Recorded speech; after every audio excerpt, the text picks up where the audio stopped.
What is up, Ada Nation? Welcome to Dapp Central. My name is Fareed, breaking down all of the latest news, highlights, and updates going on in Cardano. As a part of today's Cardano Scoop, I want to do a brief review of the current crypto market, followed by some news surrounding Iagon. Now, Iagon is a decentralized storage protocol building on Cardano, very similar to Render or Filecoin, and they've officially launched on the Mainnet. Following that, I want to briefly talk about a brand new way to earn additional yield on top of traditional Cardano staking. Now, this is going to be coming from the Fluid Tokens team, and this is going to be dubbed as boosted staking. So moving forward, as we begin to see more blocks and more of the Cardano token or ADA coming out into circulation, we are expecting to see over time a reduced supply or a reduced amount of rewards going out to stake pool operators, therefore delegators as well. This is aiming to be a solution to continuously give a lot of a decent boost, or I should say a decent amount of boost when it comes to yield regarding ADA staking moving forward. So a really interesting concept here, and I want to break it all down as a part of today's video.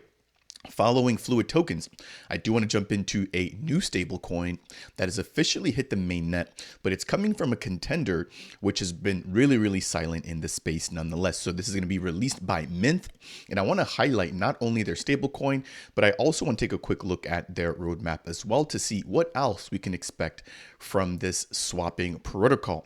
As always, if it's your first time stopping by Dapp Central, my goal is to provide you in the Cardano and blockchain community with all of the latest news, highlights, and tutorials going on in this space. If you'd like to support me on my mission to educate the greater blockchain community, consider delegating with the official Dapp Central stake pool, which is stake pool ticker DAPP. From epochs number 451, which we've now passed, all the way to epoch number 493. If you delegate to the stake pool, not only will you earn your traditional ADA rewards, you can also earn the Matera governance token, which is going to be a decentralized index protocol also building on Cardano. So without any further ado, let's go and jump into the first market update, right? Coming in from CoinMarketCap. So Bitcoin right now continues to hover around the 42 to 43,000 range. We have seen it come up multiple times to actually test the 44,000 range, but unfortunately we've yet to have a sustained breakout, right, with daily candle closes above that specific range. If we take a look at the fear and greed index, right now a lot of people still in profit, which leads me to believe that we may have one last leg up before we get some sort of corrective move, resetting not only the fear and greed index, but also the RSI, the stochastic, and all of the moving averages as well. Now, I believe that we'll have a little bit of time to reaccumulate before the bull market doors are broken as a part of the kickoff of the brand new bull market or the bull cycle, taking us into that parabolic stage. Now, we also have Ethereum over the course of the last 48 hours showing signs of strength. It's been lagging this entire bull market, or at least the past 2 to 3 months, with little bit than just a 2x compared to Solana giving a 10x in the same amount of time. Now, as we begin to see more of Ethereum waking up, we typically tend to also see altcoins follow. So that should be an interesting rally over the course of the next couple of months once we get that Ethereum dominance beginning to overtake or make a move or a run on Bitcoin. Now, right below that, we do have BNB also waking up as well. And then we've got Solana actually taking a breather. It had broken over the $120 mark, shooting up from the resistance at around $60 to $70. And then we also got XRP, which has been relatively stagnant. Did give us a little bit of a boost yesterday, but not too much to really chat about. Now, we do have also Cardano coming in at number 8. Cardano did retest the highs of about 67 cents. This is the second time it's tried to break out of that. And we're in this somewhat of a wedge pattern, very similar to what we saw a couple of months back when we were trying to break out of that 40 cents resistance zone. So it's interesting, actually, very similar and eerily similar pattern, right, when it comes to the consolidation range that we had between that 40-cent range or that 38 to 40-cent range and what we're now seeing around this 60 to 67-cent range. If we are able to get a breakout, it looks like we do have a little bit of overhead resistance at around the 70-cent range, followed by an additional push up if there is enough steam in the engine to take us to about that $1 range. So I wanted to quickly kick things off there with the market overview. If you guys do appreciate that, let me know down below. I'll go ahead and just begin to focus a little bit more on that, opening up the segments. But now let's jump into Cardano specific updates, kicking things off with Iagon. So Iagon is a decentralized storage platform, right? Utilizing Cardano and cloud infrastructure. So for example, think of something like Dropbox, or think of, for example, something like Google Drive, where you have data or you have content, right? Whether it's on your phone or your computer, or just on any other sort of device that can be connected to the internet. Sometimes those devices become full of data. And so what we've now done, right, in this new age is move things over to the cloud and actually pay for storage, for example, through something like Apple, which I believe they have iCloud, or like I mentioned before, Dropbox, or even something like Google Drive. So this is going to be a decentralized competitor to some of these Web 2 platforms that we've come to know and love. And this is going to be very similar to Filecoin as well as Render, which are doing very similar things when it comes to file storage. So this article is basically highlighting the mainnet liftoff commencing the Iagon team's stellar journey. So very quick read here. I'm not going to break all of this down, but I do want to at least highlight exactly what is now going to be available. So it states here, today we proudly announce that Iagon is now live on the Cardano mainnet, a significant milestone that their team has been eagerly anticipating. I can definitely attest to that. I remember beginning to actually cover this project about 2 years ago, and this project has been around in the space, building on Ethereum initially since around 2018. So they've definitely had their time to build, and the day has finally come for them to launch on the mainnet. Unfortunately, this team was briefly impacted by the Nomad Bridge hack, where they did have liquidity on the bridge around September of 2022. And since then, they've made the full switch over to Cardano. So that was a really exciting move. And since then, they've been welcomed with nothing but open arms. And we've seen their token price appreciate over 15, almost 20x now from its lows from when they first began to migrate over into Cardano, which was around early February of 2023. Now, this launch is not just a technological feature, it's a testament to our dedication and hard work. Our innovative products, which I'm going to break down here in just a minute, meticulously developed and refined over time, are now officially released and available for use. So within the actual Iagon ecosystem, at a glance, we now have the official launch of the storage platform and dApps. We've got the command line interface application. So if you want to potentially interact with the platform through a command line or without a traditional user interface, right, or a web browser, you can go ahead and do that. They've also got a desktop application for anybody who's looking to run a node and then actually earn the Iagon token in exchange for providing their valuable resources or their valuable storage to the protocol. Last but not least, they've also got a Postman community collection for API. And so Postman is basically a way to make requests, very similar to somewhat of a command line interface, in order to be able to get responses and basically interact with the Iagon protocol. So all 4 of these aspects are now live on the mainnet. Really, really nice information you're coming in from the team. If you want to go ahead and get access to their storage client, their storage provider, or their Ledger Flow app. So instructions are listed here, and then they've got additional announcements or blogs surrounding everything else that they've released. Now, one other really cool thing is that they did also release a multi-sender feature, which allows for you to send a particular asset to multiple addresses in just a single transaction. And again, that was just something that the team has added to the actual Iagon platform. So a lot of really interesting features coming from this team. I do want to take a brief minute to highlight that the team is also taking suggestions as to what else they would like to see in terms of features, enhancements, and improvements on the Iagon platform. And one big thing that has come out has actually been staking. So imagine being able to actually stake, right, your Iagon token in order to earn some of the inflationary tokens coming out as the token lifecycle begins to play out. Very similar to how you can stake your ADA in order to earn additional ADA as some of the circulating supply comes out. You could potentially stake your Iagon token in order to earn more IAG as more of the inflationary supply comes out, until the actual total amount of the token, or 100% of the tokens, are released into the ecosystem. So really interesting to also note there as well. Now, if I jump back over into the actual platform, right, which is available at app.iagon.com, I'm looking at the subscription option. So I want to quickly touch on this as well before we close out today's update surrounding Iagon. So right now I've already connected my wallet. They do support quite a long list. Again, that includes Nami, Typhon Yoroi, Lace, and just a few others that we've come to know and love in Cardano. Now you can choose two different types of plans, and I want to highlight this here as well.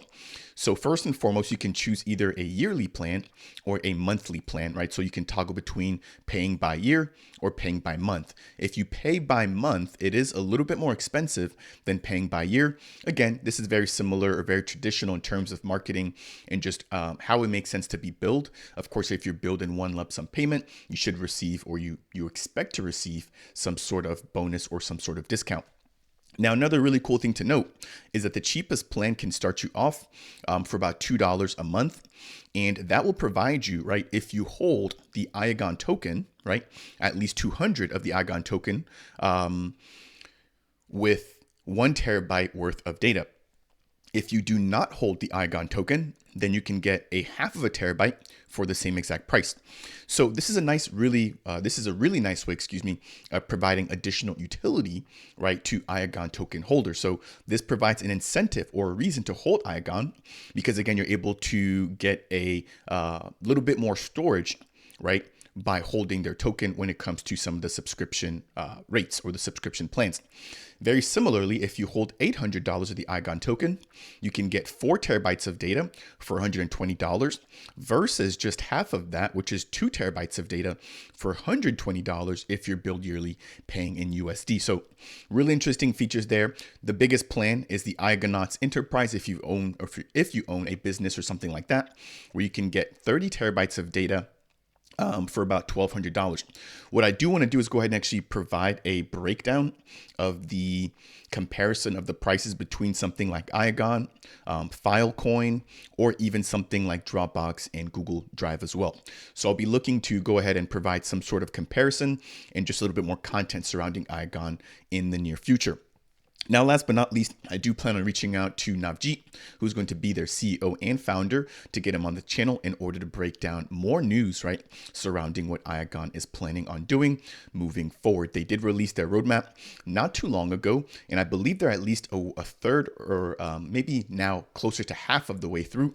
They plan on releasing additional things, for example, like an ambassador program for people who are contributing and supporting the project. And then, like I just recently mentioned not too long ago, they also plan on adding staking in the near future. That will wrap it up there for updates surrounding Iagon. As always, if you guys do enjoy updates like these, right, which are timely and hopefully beneficial, please make sure to go ahead and smash that thumbs up. Not only does it help to get this content out to other members within the Cardano community, it also lets the YouTube algorithm know that I'm doing a great job. Okay, if you guys have any comments, please make sure to go ahead and leave them down below. And as always, if you want more, go ahead and subscribe to Dapp Central. Moving into the next piece here, I want to briefly talk about a brand new way to earn yield on your ADA with little to no risk. Now, of course, nothing in crypto comes without risk, but I wanted to highlight the fact that when I first came onto the network, the stake pool operators were generating anywhere between 4 to 4.5% pretty consistently. Over the course of the last 2 years, we've seen the ADA rewards, or the yield by delegating to a stake pool, drop down to right at about now 3 to 3.5%, depending on how many blocks are minted by the pool. So over the lifetime of Cardano, right now, I believe there's about 35 billion tokens that have been released into the ecosystem. We're expecting the full, I think it's 43 or 45 billion to come out. But as more of those tokens come out, there's going to be less rewards going out to stake pool operators. Now, one thing that I've mentioned in the times past has been the adoption and the move towards the partner chain model, or the service chain model, where, you know, an operator can earn additional tokens by providing security for other networks, for example, like Midnight. Now, in addition to that, we've got teams like the Fluid Tokens team, which are now also aiming to put their hands to the plow in order to figure out how to best utilize Cardano staking while not only benefiting borrowers, but also benefiting suppliers or traditional ADA holders. So it states here, staking on Cardano has changed forever. Boosted Stake is now live on Fluid tokens. The first instant staking delegation solution is now here. It's uncollateralized, instantly accessible, and non-spendable. So let's break every piece of that down. So it's uncollateralized in the sense that if you're a lender, right, you're able to basically come on the platform and put down or allow the protocol, right, to take your ADA, but it's not going to let anybody spend that ADA. So the traditional Cardano wallet addresses, I believe, have a staking key as well as a spending address. And what you're basically doing, right, is allowing for the Fluid token smart contract to take advantage of the staking key associated with your ADA, but not actually allowing the smart contract or the borrower to actually borrow or spend your ADA. So as a lender, what you're able to do utilizing Boosted Stake is provide, for example, let's say 100,000 ADA to the Boosted Staking smart contract. And what that basically does is now put that up on the market for a borrower who wants to borrow stake. So imagine there's an ISPO that's ongoing and you only have 1,000 ADA. Well, for a small fee, right, for let's say 20 ADA, you can now go ahead and actually borrow 100,000 ADA. Now you can't spend that, right? But it gives you at least the right to delegate that to a particular stake pool. Now, a benefit from the borrower side is that they're able to increase their stake in a particular stake pool, therefore allowing them to gain more rewards. Now, whether or not those rewards will actually outweigh the fee that they have to pay to borrow that stake will be seen in the future, especially as more people actually utilize the platform. But it's a really interesting concept in the sense, right, that you can now go ahead and actually put your ADA up for grabs for somebody who wants to borrow that ADA to stake it to a particular stake pool while you're earning an APY. But then also giving somebody who wants to borrow a particular staking position the ability to do so for a low fee.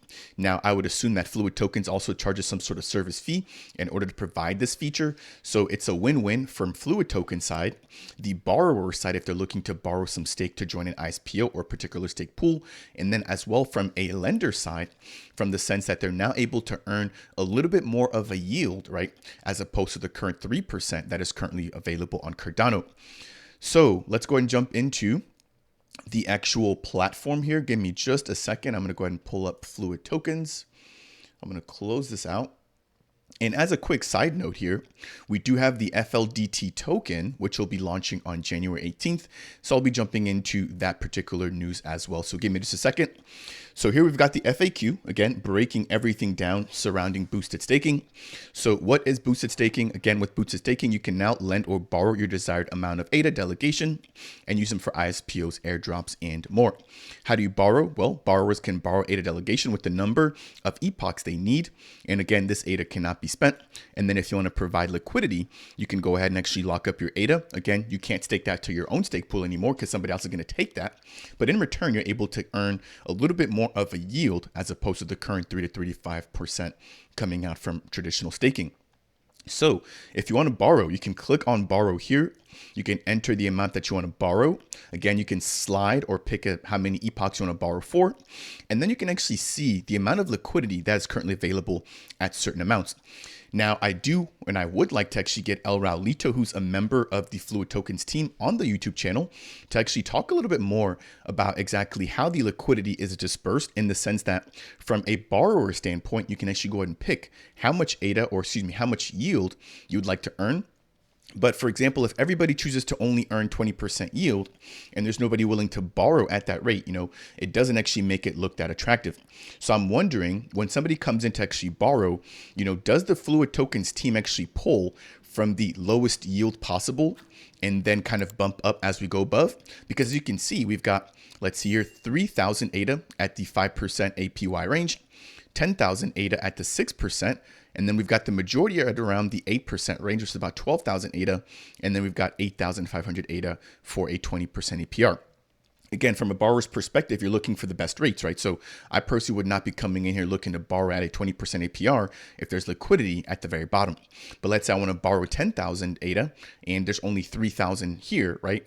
Does that then mean that the remainder to make that 10,000 order is then pulled from the following APR rate? Again, just some food for thought here surrounding this new feature. I've got a lot more questions and I would like to bring the team on the channel to break that down in more detail. If I go back and I jump over, let's see here, into the provide liquidity section, again, you can choose how much you'd like to lend. You can choose the APR that you'd like to lend at, which I just showed on the previous screen. And then you can choose for how many epochs you'd like to actually lend for. So interesting concept. I think this is really going to be a huge benefit to, again, people who are looking to join specific ISPOs, as well as people that are looking to go ahead and take advantage of airdrops and things of that nature. Now, the very last thing I want to quickly touch on when it comes to Fluid tokens is going to be the fact that they are going to have their token launch coming down on January 18th. So I'll break this down in probably an additional video, but right now the FLDT token will have no allocations for VC or investors. And then we've got, let's see here, the majority of the assets, or about 47%, going towards the Fluid tokens community, 33% going towards yield farming incentives, and then about 19.5% going towards the team and partnerships. Now, the biggest allocation, again, will be for the community who participate in the FLDT token launch. And then we've also got 7%, which will be vested over a year for the ISPO, 32.5%. I believe this is of the 47% going towards the LBE and the launching of the extra token during January. And then we've got 7.5% going towards the DAO treasury, and that'll be done in a vested contract. The 33% going towards yield farming will be going towards DEXs, liquidity pool providers or LP providers, as well as a new feature coming soon. And then let's see here towards the team and partnerships. Again, that's 20%. 5% will be going towards strategic partners. 5% will be going towards developments and audits. And then 9.5% going towards the team, which will be vested over a whopping 10 years. So interesting piece there. I really like the fact that the team is putting their money where their mouth is in that really long vesting schedule, meaning that there's not going to be a lot of team members selling directly as people are buying from the community side of things. That will do it there for the updates surrounding Fluid tokens. A lengthy one, but an important one nonetheless. The very last topic I want to jump into as a part of today's Cardano Scoop is going to be surrounding the fact that we now have a brand new stablecoin, which is called MyUSD, coming in from Mynth.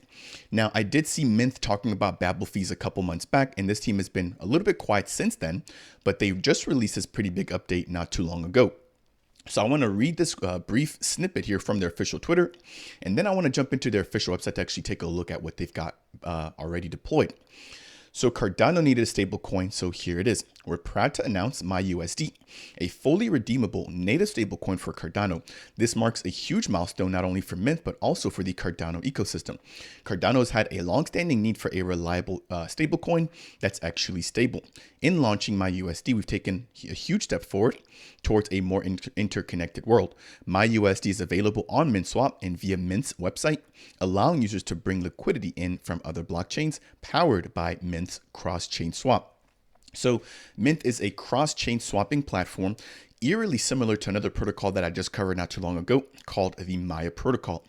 So they're going to be doing something very similar, but it seems like Mynth is focusing more or less on stable coins as well as some synthetic assets. So the fact remains that yes, Cardano still does need a stablecoin. We did recently have the Mahen team state that they wanted to take a little bit more time in order to complete their audit. They're going to be bringing USDM, a fiat-backed stablecoin, to Cardano. But aside from that, we've got JED, an algorithmically backed stablecoin, but we've also got IUSD, which is a synthetic stablecoin as well, coming in from the Indigo team. Now, with both of the two stablecoins that I just mentioned, IUSD and JED, we've got over $25 million. With the inclusion of USDM, depending on how well that goes, we could see that number rise all the way to 35 to potentially even $40 million in terms of stablecoin liquidity. Now, with the addition of Mynth, hopefully that rises even more. So at this point, while I haven't seen a lot of platforms integrating Mynth just yet, it is good to at least see that they've got a fully functioning and a fully working stablecoin being built on Cardano. One question I do have is going to be surrounding the actual liquidity. And so I'd like to potentially, again, reach out to the team for an interview to see, number one, what kind of liquidity are we expecting? But then number two, what additional protocols could we expect to see the Mynth stablecoin being integrated to? It's obviously great to see it already listed on something like MintSwap, but we want to be able to actually utilize a stablecoin, not just swap in and out of it. So on the official Mynth.ai website, we've got the ability to swap and send. Right now, as you can see, I can actually go ahead and swap a TRC20 or a Tron-based USDT over into MyUSD on Cardano. So you can come in from Tron and actually mint or swap for MyUSD on Cardano.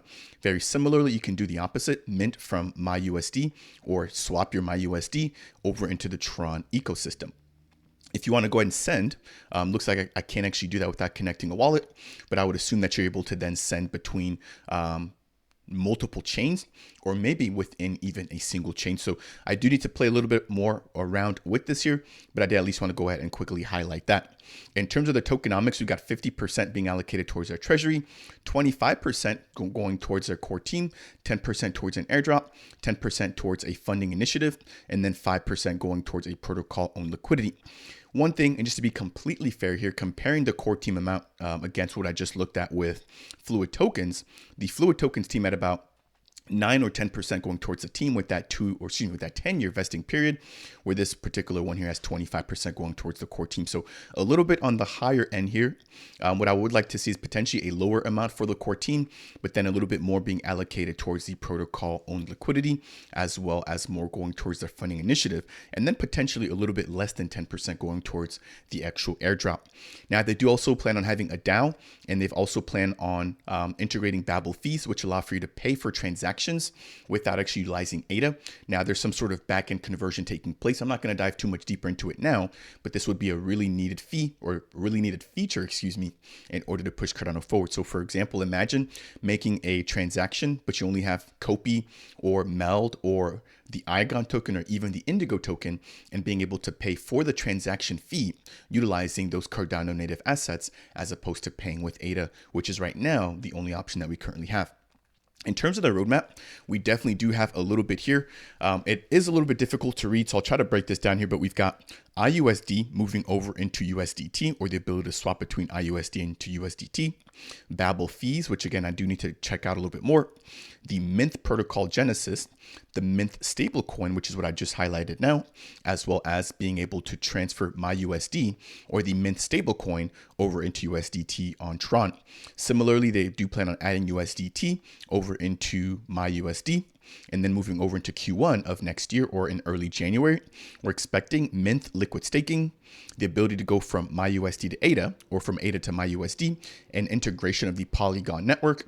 And then in Q2, we've got the integration of Solana, the Mynth DAO. In Q3, the integration of Arbitrum and Bitcoin. And then in Q4 of next year, or about a year from now, a Mynth savings account and Mynth Stables insurance. So really innovative ideas here on the roadmap.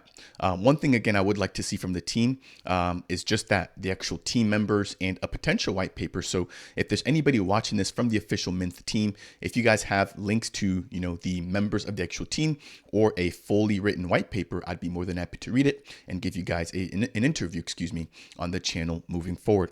So that will do it here for today's Cardano Scoop. Quite a lengthy one, but I did want to break everything down here as a part of today's video. We touched on the current market and the sentiment. We've talked about Iagon and their official mainnet launch. We've talked about Fluid tokens and their boosted staking, as well as Mynth and their official launch of MyUSD and the ability to begin swapping from Tron over into Cardano.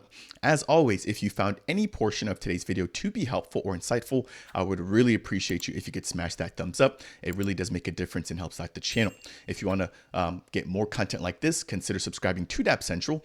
And last but not least, as always, if you have any questions for me surrounding anything we've touched on as a part of today's video, then make sure to go ahead and leave a comment down below. That said, and as always, I will see you guys in the next video.